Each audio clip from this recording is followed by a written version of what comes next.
नमस्कार।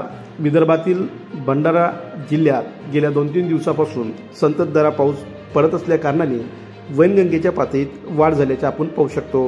शेतकरी मित्रांनो नमस्कार, आपण पाहता अन्नदाता शेतकरी न्यूज। मृग नक्षत्रात पावसाने हुलकावणी दिल्यानंतर शेतकऱ्याचा शेती हंगाम काही प्रमाणात प्रभावित झाला होता। मात्र आद्र नक्षत्राच्या प्रारंभी मागील 3-4 दिवसापासून पावसाचा जोर वाढल्याने शेती हंगामातील पेरणीच्या कामांना वेग आला आहे।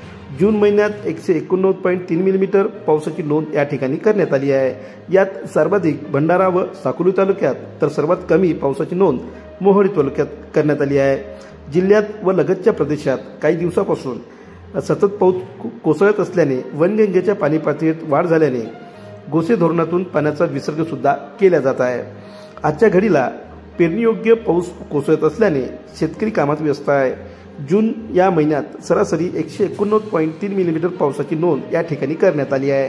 यामध्ये भंडारा तालुक्यात 204.3 मिलीमीटर, मोहाडी तालुक्यात 158.9 millimetre, Tumsar 177.1 millimetre, Pauni 192.3 millimetre, Sakoli 205.7 millimetre आणि लाखांदूर 164.2 मिलीमीटर तर लाखनी तालुक्यात 195.5 मिलीमीटर पावसाची नोंद या ठिकाणी करण्यात आलेली आहे।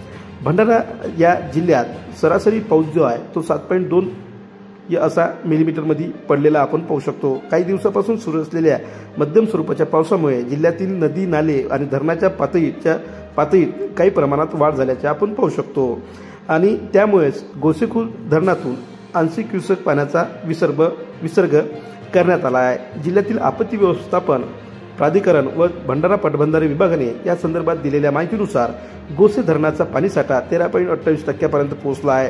धोका निर्माण होण्यापूर्वी नियोजित प्रमाणात पाण्याचा विसर्ग करणे आवश्यक असल्याने धरणातून 80 क्युसेक पाण्याचा विसर्ग नदीपात्रात करण्यात येत आहे। त्यामुळे वैनगंगेच्या पाण्याच्या पातळीमध्ये वाढ झाल्याचे दिसून येत आहे।